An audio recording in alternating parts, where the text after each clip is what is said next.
સુરત નવી સિવિલ હોસ્પિટલમાં છેલ્લા કેટલાક સમયથી શરદી અને ખાંસીના કેસોમાં વધારો જોવા મળી રહ્યો છે. ઉનાળાની શરૂઆત સાથે જ વાયરલ ઇન્ફેક્શનના કેસોમાં વધારો જોવા મળતા ઠંડુ પીણું અને ખોરાક ટાળવા તબીબોએ જણાવ્યું હતું. ઉનાળાની શરૂઆત વચ્ચે વાયરલ ઇન્ફેક્શનના કેસ વધતા ચિંતા જોવા મળી રહી છે. તો સુરતની નવી સિવિલ હોસ્પિટલમાં જ શરદી ખાંસીના કેસોમાં નોંધપાત્ર વધારો જોવા મળ્યો છે.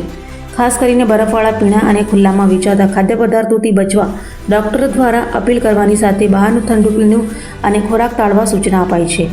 ખાવા પીવામાં સ્વચ્છતા અને સંતુલન રાખવા ડોક્ટરો દ્વારા સલાહ આપવાની સાથે અપીલ કરાઈ હતી કે તાવ, શરદી, ખાંસી જેવા લક્ષણો દેખાય તો તાત્કાલિક તપાસ કરાવવી જોઈએ. મારું નામ ડૉક્ટર કેવલ વિરાણી છે.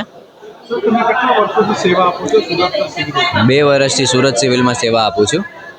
શરદી, ખાંસી અને બુખારના જે કેસો દિવસે વધતા જાય છે, શું કહેવું?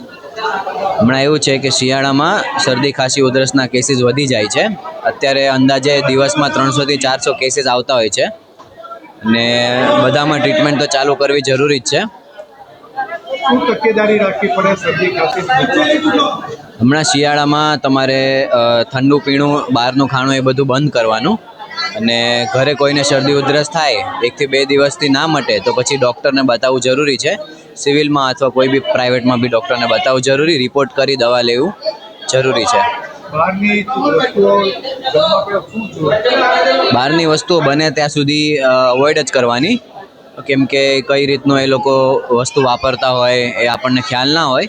કોઈ બી માણસ હોય તમારી આસપાસ જેને શરદી ઉધરસ એવું કાંઈ હોય તો એમને તમારે કહેવાનું કે હાથ રાખે, રૂમાલ બાંધે એવું કશું, અને તમને બી હોય તો તમારે બી એ સાચવતી રાખવાની કે આજુબાજુના લોકોને તમારો ચેપ ના લાગે.